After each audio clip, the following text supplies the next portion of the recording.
It's kinda hard to believe that Genshin Impact is now 4 years old. The game has come a long way since it only included Mondstadt and Leeway, with a map probably a tenth of the size of what it is today. I think we can all agree that version 5.0 when that land's release has been the best update in terms of quality of life. But that doesn't mean that the game is perfect now, and to be honest with you, nor will it ever be, as no game can be perfect. So for the anniversary, I wanted to talk about what, in my opinion, still needs to be changed with the game 4 years on, starting with something players have been asking for well, the last 4 years.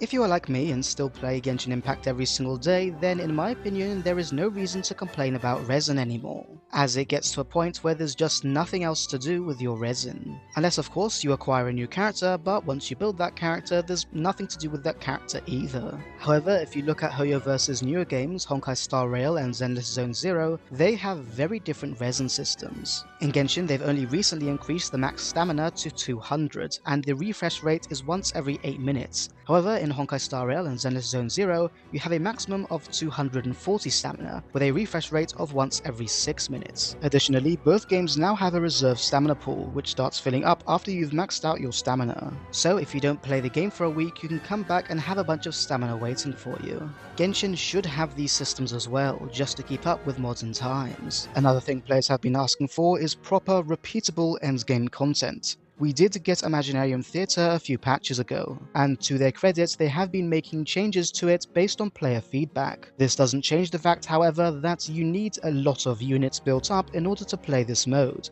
and newer players are just simply locked out of this mode for not having enough units. And even if you do have enough units, unless you get very lucky, the teams you end up with are gonna be rather awkward.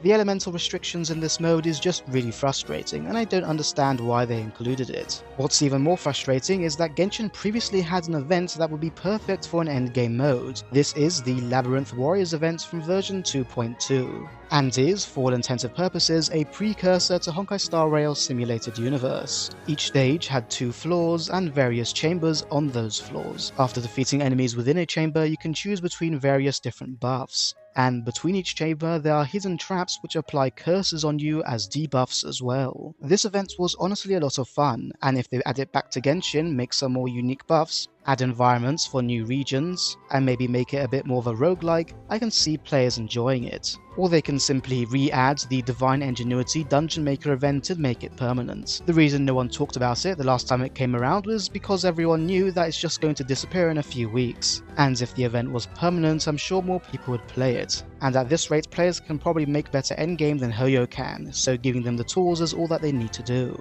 Of course it doesn't have to be perfect at the start, and they can always add more features later. The same obviously goes for Labyrinth Warriors. As for the rewards for the new endgame, being that in the 5.0 livestream Hoyo said they plan to add more characters to the standard banner, I think a new endgame giving us more standard wishes would make sense. Currently we only get about 3 5-stars worth of wishes for the standard banner per year. If they're gonna add more 5 stars to the standard banner, that needs to change. Another problem with the standard banner is that there's just too many things in it at this point. You probably have less of a chance of getting a specific 4-star character you want than getting a 5-star character. 4 stars in general are just really hard to get, even if they are rated up on the limited time banner. I once went to Hard Pity twice to get a new 5-star and only got 1 copy of a 4-star that released on the same banner. There needs to be some sort of pity system for 4 stars, similar to what we have on the weapon banner. Say you'll take 30 or 40 pulls to get the specific 4-star you want. I think they should also add rate up 4-star characters to the standard banner, allowing you to choose 3 characters that will appear more often. Finally, they should add newer characters to the Star Glitter shop. There's no reason we should use those resources on characters that released in version 1.0. Also, considering how hard they are to acquire, why are a lot of 4 stars essentially useless until they reach C6? While we are talking about banners, I want to acknowledge that the recent change made to the weapon banner is great. I still won't be pulling for weapons, but at least it's not as much of a scam anymore. Over the past 4 years, Genshin has released a lot of new characters, but being that there are so many characters now, sometimes it takes a very long time for certain characters to return. They did try to address this with the Chronicled Wish, but then they decided to completely forget about it. I think Genshin is at the point where the Chronicled Wish can become a permanent part of the game, cycling through to the next region every patch. I understand it is literally illegal for them to make the Chronicled Wish use standard pulls, but I didn't understand that argument anyway. As I said before, we don't actually get that many standard pulls. Instead, the Chronicled Wish should not have any sort of 50-50 system. If you select a character or weapon, you should get that character or weapon, as simple as that. As for what characters can appear in the Chronicled Wish, the Mondstadt banner can remain the same.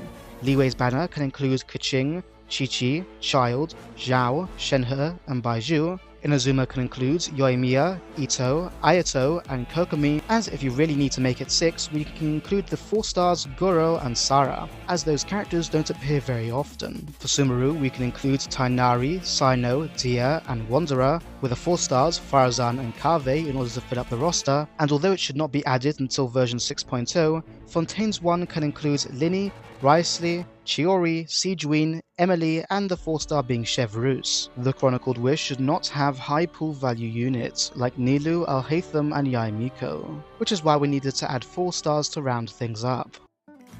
There are 2 main reasons I don't like story quests and haven't done them in a while. One of these reasons will be spoken about later, but the second reason is that a lot of these story quests don't involve the character they're supposedly focused on. A lot of these story quests involve NPCs that we've never seen before and will most likely never see again, and I'm sorry, but that's just not what a story quest is about. The best stories in Genshin involve multiple playable characters interacting with each other, for example the Dragonspine Albedo Eula event or the Yelan Ito Chasm event. Speaking to the same copy and pasted Grandpa NPC in every region is just not fun. While we are talking about character quests, Hangouts are weird. No one actually plays these, and because of this we don't get any new ones, to the point where the only Fontaine 4-star with a Hangout is Lynette, who was the first Fontaine 4-star to release. And I don't like this. Yeah, I don't play Hangouts either, but without them, certain 4-stars will simply disappear. Correct me if I'm wrong, but if it wasn't for Lantern Rite, the last time we would have seen Beta was the Inazuma Archon quest, and this is the kind of thing that bothers me. Coincidentally, I have a very simple fix for Hangouts. Simply complete every route of a character's Hangout and unlock that character for free. As well as having another way of getting 4-stars more easily, I'm sure a lot more people will start doing Hangouts if we get a free character out of it. As I spoke about in a previous video, weapons are a problem in Genshin that I don't see often talked about. If you don't pull on the weapon banner and don't buy the battle pass, a lot of your characters are still using weapons from version 1.0. The simplest fixes for this is to allow us to purchase event weapons after the event ends. Some of these weapons are pretty good, and it's a shame newer players don't have access to them. Even if they costed Primogems to get, I'm sure some players will still buy them. Another fix for weapons is allowing us to acquire weapon banner exclusive 4-star weapons. Some of these weapons are rarer than certain characters, and although some of them aren't that great, having them is still better than nothing. I think these weapons can be added to Spiral Abyss in a similar vein to Honkai Star Rail's Memory of Chaos Lightcone shop. I believe simply having access to more weapons will really help casual players a lot. One of Genshin Impact's defining traits is its stunning and vibrant world. The problem is, once you've explored an area, you have almost no reason to go back there. This is especially true for sub-areas. We haven't had a reason to go to places like Dragonspine, Enkanomiya, and the Chasm since at least version 2.7, which is honestly a shame, especially for Dragonspine, as it has my favourite music out of everywhere in the game. I believe there should be some sort of weekly Adventurers Guild commission which tasks you to going to various areas. Every week they'll send you to a different area of the map and task you with certain objectives. The rewards don't have to be great, it can be just a bunch of Mora, as the main point is to get players to explore the world of Teyvat. Either way, I feel that it's a shame that certain areas of the map are just completely forgotten about. Talking about exploring, that's basically one of the only things you can do in co-op, and that needs to change. Although I know I don't have any friends, it's really frustrating that co-op is underutilized. Co-op Spiral Abyss is still a really interesting idea, but instead we only have a couple of limited time events that utilize it. I know you can do domain runs with a friend, but by now domains are too easy, and there is no point of doing it in co-op. I don't know what exactly they should add, but more interactivity with other players would be nice.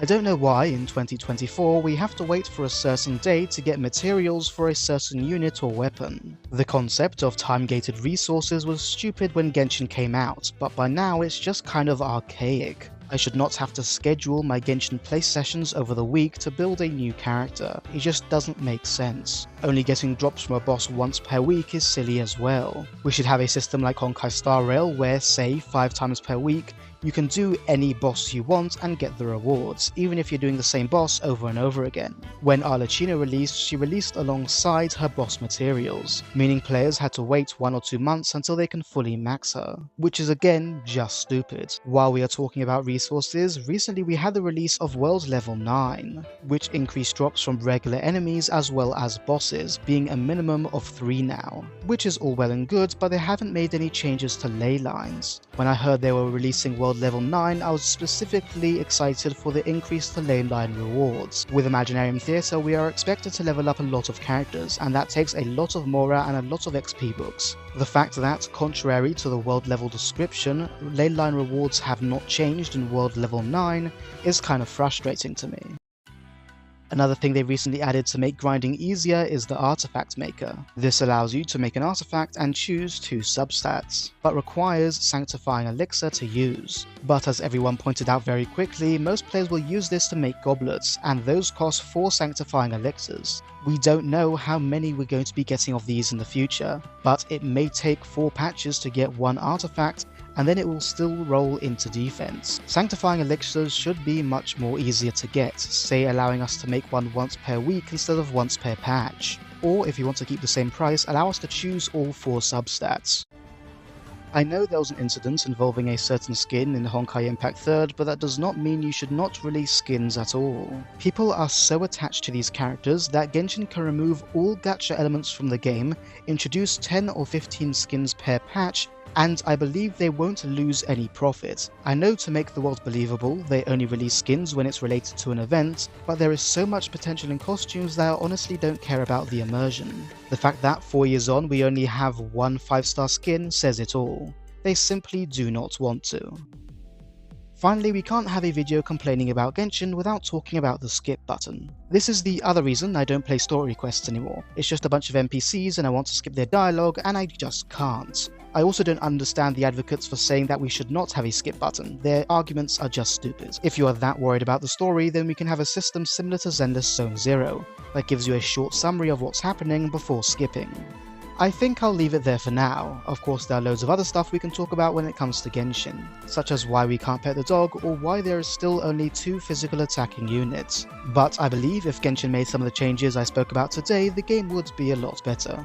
But what do you think about these ideas? And what would you add to Genshin instead? Let me know in the comments below. But that's it for me for now, and until next time, see ya.